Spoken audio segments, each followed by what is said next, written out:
10월 26일 화요일 정부 발표에 따른 COVID-19 소식입니다.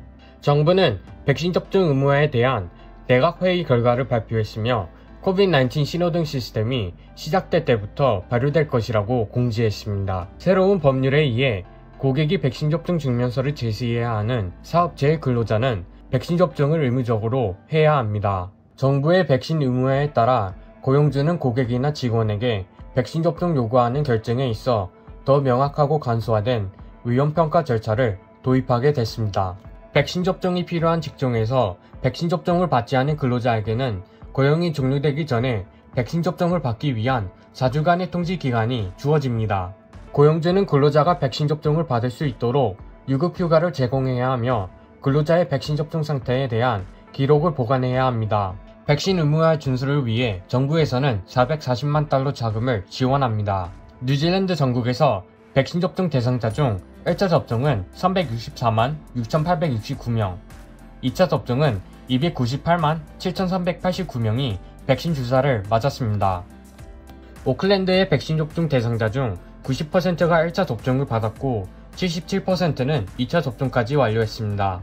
오클랜드 노쇼의 레드데일은 6% 이상의 높은 양성률을 보이고 있고 로스데일은 3.8% 양성률을 보이고 있습니다. 보건부는 레드데일과 로스데일 지역 주민들이 백신 접종을 했더라도 증상이 조금이라도 보이면 검사받을 것을 강조하고 있습니다. 지난 2주 동안 감염 경로가 확인되지 않은 확진 사례는 281명입니다. 10월 26일 새로운 커뮤니티 감염자는 79명이며 오클랜드 75명, 와이카토 4명입니다. 새 지역 확진자 79명 중 46명은 기존의 확진 사례와 연결되었고 60명은 감염 경로를 조사 중입니다. 지난 8월 17일 이후 최근 커뮤니티 발병에서 누적 확진자는 2,759명이며 현재 커뮤니티에 남아있는 활성 확진자는 1,232명입니다. 오클랜드의 커뮤니티 누적 확진자 2,643명 중 1,506명이 회복되었습니다.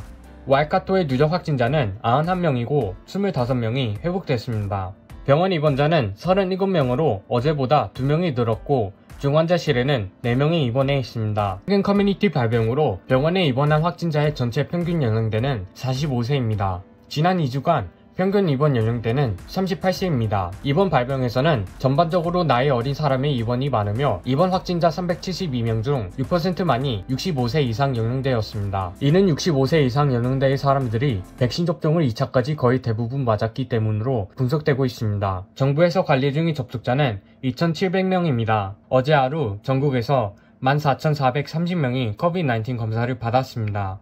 보건부에서는 작은 증상이라도 검사를 받고 백신 접종하지 않은 사람은 백신 접종할 것을 당부하고 있습니다. COVID-19 검사소나 백신 접종 센터의 위치를 확인하려면 healthpoint.co.nz 웹사이트를 방문하면 됩니다. COVID-19 공식 웹사이트 covid19.gov.nz에서도 관련 정보를 찾아볼 수 있습니다. 백신 증명서가 필요한 사람은 www.mycovidrecord.nz에서 백신 접종 증명서를 제공받을 수 있습니다. COVID-19 백신 접종에 궁금한 점은 뉴질랜드 의료보건 복지 분야의 종사자들이 모인 한인단체인 Korean Community Wellness Society에 한국어로 문의할 수 있으며 구글 폼 링크를 통해 할 수 있습니다. 오클랜드에서 김도영입니다.